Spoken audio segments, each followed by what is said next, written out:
Hello students, I think जो मैंने पिछले वीडियोस डाले हैं वो क्योंकि हिंदी में हैं, जो दंडालेख मतलब जो बार ग्राफ और जो बाई बार ग्राफ थे ना, वो तो आप हिंदी में समझ सकते थे। लेकिन जब बात आई एक्सरसाइज की तो ये नेचुरल सी बात थी कि इंग्लिश मीडियम वाले बच्चों के लिए there was a lot of problem. ठीक है, सो ये वीडियो मैं उन्हीं के लिए बना रहा हूँ, इंग्लिश मीडियम वालों के लिए। हिंदी मीडियम वालों का जो है कंप्लीट हो चुका है। आई थिंक जो क्वेश्चंस बचे उन्हें आप कंप्लीट कर लें, और फिर जो नेक्स्ट सैटरडे या संडे या मंडे को हम लोग टेस्ट इसका रखेंगे। ठीक है, इसके साथ ही एक्सरसाइज भी ख़त्म हो जाएगी। मैं कोशिश करूँगा कि आज अपने इस वीडियो पे इस एक्सरसाइज को लगभग समझाने का प्रयास कर दूँ। ठीक है, तो डेटा हैंडलिंग चैप्टर 3 जो हम कर रहे थे, हमने किया क्या था। हमने मीन निकालना आपको बताया था कि मीन क्या होता है, sum of items divided by number of items, है ना। मीन के बाद हमारे पास एक और चीज़ आती है, वो है मोड एंड देन मीडियन। ठीक है, जब भी हमारे पास कोई डाटा कलेक्ट होता है तो उसमें मोड जो है वो मायने रखता है और मीडियन भी मायने रखता है। थोड़ा सा समझेंगे इस चीज़ को कि मोड क्या होता है। मोड का सीधा सा मतलब समझना है आपने कि सबसे ज़्यादा बार आया कौन। ठीक है, फॉर एग्जांपल मैंने आपका टेस्ट लिया, आप 16 बच्चे हैं तो 16 बच्चों में अधिकतर नंबर जो है वो, जैसे मान लो 10 का लिया मैंने, तो अधिकतर अंक जो थे 16 बच्चों में से वो कौन कौन से आए ना। आपने देखा होना कि कई बार ऐसा होता है कि 5-6 अंक जो होते हैं वो मैक्सिमम बच्चों में सर्कुलेट हो जाते हैं। कुछ बच्चों पे जो है वो कुछ बच्चों के 10/10 भी आ जाएंगे ना, वो कम होते हैं। 0 वाले भी होंगे, वो कम होंगे। लेकिन 6-7 अंक जो होते हैं उसमें 7-8 बच्चे जो है वो कवर हो जाते हैं, तो वो मोड हुआ। ठीक है, हिंदी में इसको बहुलक कहते हैं। मीडियन का मतलब होता है कि एक सीधी लाइन में हमने बच्चों को खड़ा करके रखा है, बीच में कौन है। ठीक है, अब मोड निकालने का तरीका क्या है, मीडियन निकालने का तरीका क्या है। ठीक है, एक्चुअल में जो मोड निकाला जाता है बेटा, उसको निकालने का जो सही प्रोसेस है वो है टेली मार्क्स की फ्रीक्वेंसी टेबल बनाना। तो मोड निकाला जाता है किस चीज़ से, फ्रीक्वेंसी टेबल से।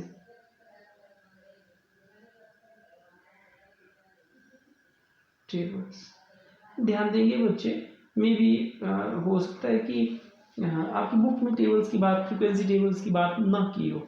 मैं आपको इसलिए इंट्रोड्यूस करना चाहता हूँ ताकि आप 9th क्लास के लिए पूरी तरह से प्रिपेयर हो जाएं। वहाँ 5 नंबर का क्वेश्चन आपको ही आएगा। और फ्रीक्वेंसी टेबल मैंने आपको 6th क्लास में पढ़ाए हुए हैं, सो दिक्कत आनी नहीं चाहिए। ठीक है, अब ना फ्रीक्वेंसी टेबल कैसे बनाए जाते हैं, जिसे हमारे पास ये पहला क्वेश्चन है कि एक मैथमेटिक्स की जो है था वो एग्ज़ाम हुआ, 15 स्टूडेंट्स 3.2 एक्सरसाइज की बात कर रहा हूँ बेटा मैं ना। तो इसमें हमारे पास कुछ डाटा दिया हुआ है, आपने जो जैसे मार्क्स लिखे हो टेबल बनाना है आपने। तो पहला आएगा आपके पास मार्क्स, ठीक, फिर आता है tally marks and then frequency.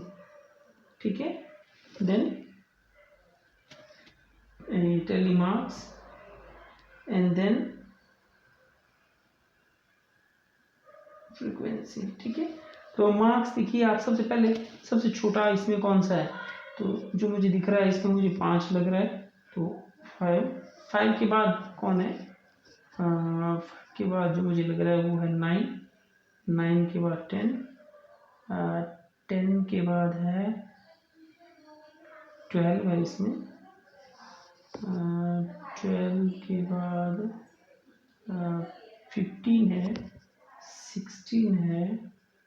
ठीक है, और फिर 19 है, 20 है, 23 है, देन 24 है और देन 25। ठीक है, आप टेबल बना लिया। मैं तो एक समझाता हूँ आपको ना। अब आप देखेंगे कि 5 कितनी बार आया, इसमें 5 जो है वो एक ही बार आया है, तो फ्रिक्वेंसी 1। 9 को देखिए कितनी बार आया है, इसमें 9 भी 1 बार ही है, तो ये भी 1।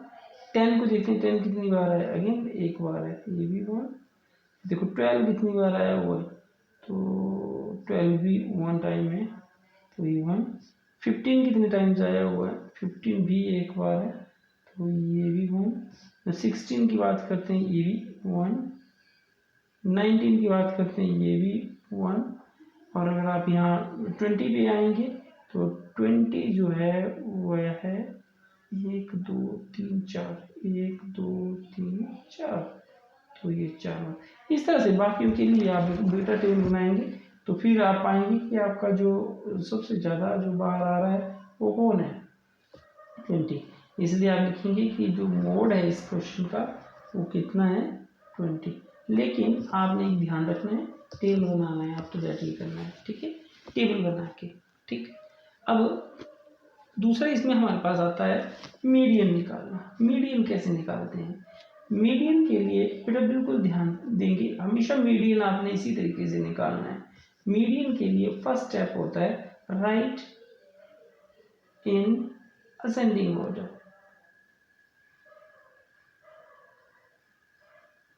ठीक है, आपने सबसे पहले असेंडिंग ऑर्डर में लिखना। असेंडिंग की स्पेलिंग है ना ASCENTING, आप गलत लिखेंगे मुझे पता है। तो सबसे पहले असेंडिंग ऑर्डर में लिखना, मतलब बढ़ते हुए क्रम में लिखना। तो जो डाटा आपके पास दिया हुआ है, जैसे ये आपके पास जो डाटा दिया इसी क्वेश्चन में, तो उसको मैं बढ़ते हुए क्रम में लिखता हूँ सबसे पहले। तो देखिए इसमें सबसे पहले आया था 5, 5 के बाद आया था 9, 9 के बाद 10, 10 के बाद 12, फिर 15, फिर 16, फिर 19, फिर 20, 1 2 ये 3 ये 4, 20 के बाद आया था इसमें 23, 23 के बाद 24 और 25 ये। ठीक है, तो कितने हैं, कितने टोटल ये हुए, 15 स्टूडेंट्स, 1 2 3 4 5 6 7 8 9 10 11 12 13 14 15 स्टूडेंट दिए हुए हैं। तो ये लिखेंगे आपकी नंबर ऑफ स्टूडेंट्स कितने हैं, 15। क्या है ये, ऑड नंबर है कि इवन, ये लिखना है यहाँ पे, मोस्ट इम्पोर्टेंट लाइन। ठीक है, जैसे ये जो लाइन मैंने लिखी है ना, ये मोस्ट इम्पोर्टेंट है, ऑड है कि इवन है। ठीक है, सबसे पहले ascending order, first task ascending order.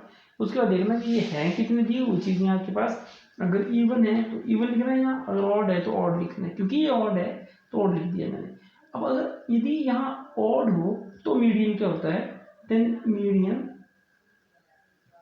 is equal to 15 plus 1 divided by 2 is equal to 16 by 2 is equal to 8। ये भी इंपॉर्टेंट पॉइंट है जो मैंने लिखा है, 8th वैल्यू। ठीक है, ये लिखना है 8th वैल्यू है। 8th वैल्यू भी इसमें गिनना 8वां कौन है, 1 2 3 4 5 6 7 8, कितना है 20। ये आपका आंसर है। फिर पूछा था इनमें कि मोड और मीडियन बोला सेम है, तो अब लिखेंगे yes mode and median same है। ठीक है, तो आई होप आपको ये क्वेश्चन समझ आया होगा। तो मुझे लगता है कि आप इस 3.2 एक्सरसाइज को खुद करें तो बड़ा अच्छा लगेगा। इसमें जो नेक्स्ट क्वेश्चन दिया हुआ है इसमें 15 है, 15 है,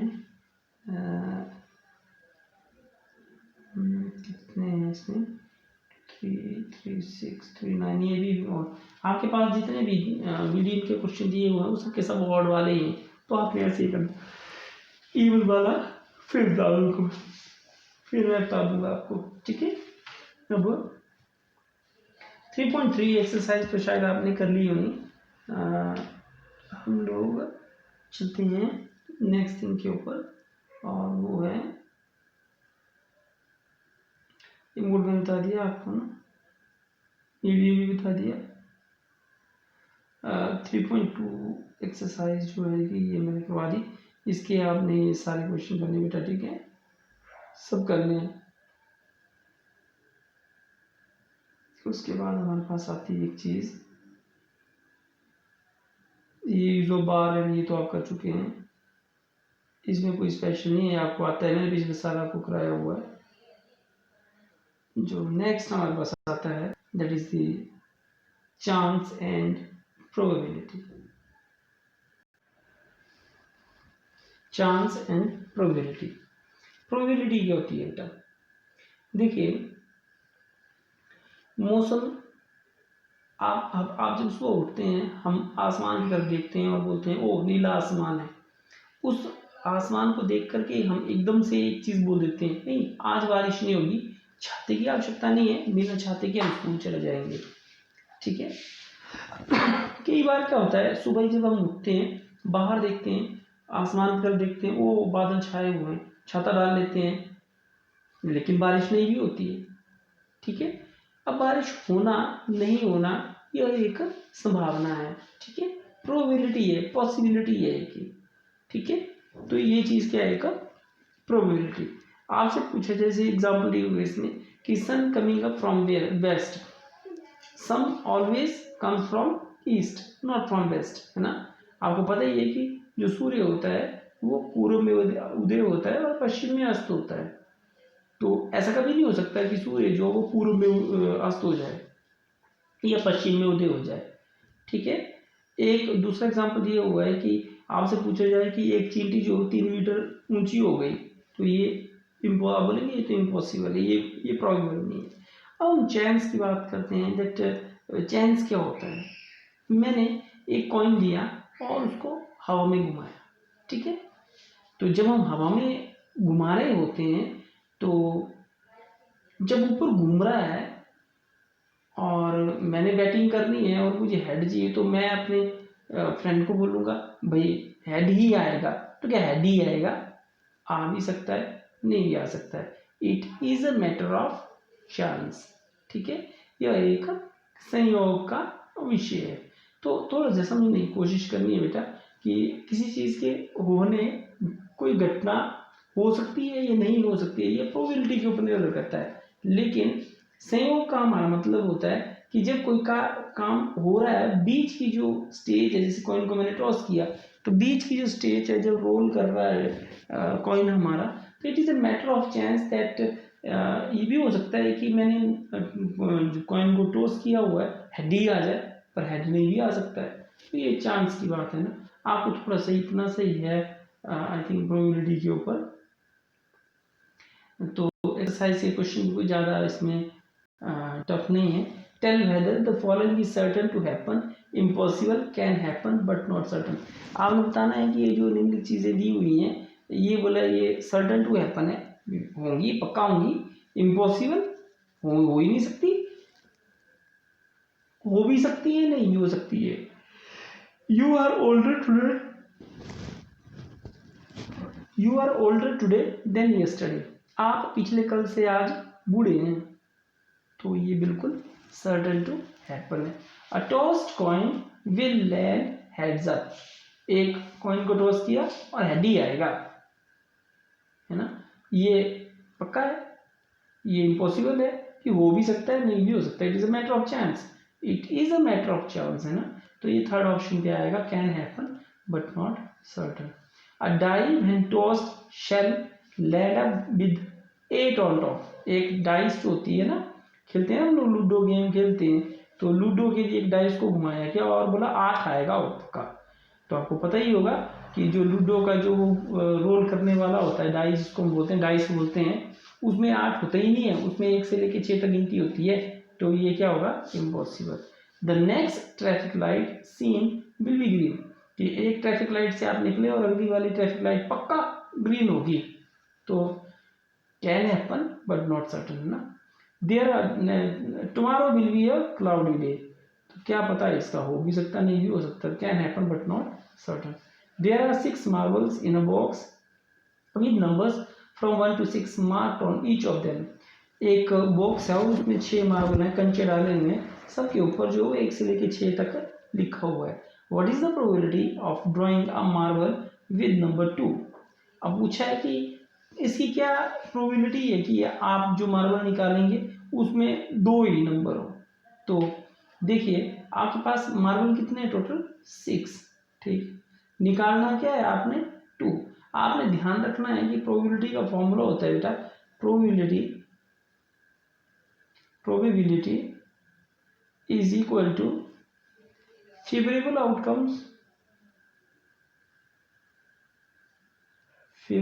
outcomes divided by total outcomes है ना, outcomes की स्पेलिंग है OUTCOMES, ठीक है, ये लिखना है favorable outcomes divided by total outcomes। Now आगे बढ़ते हैं इसमें।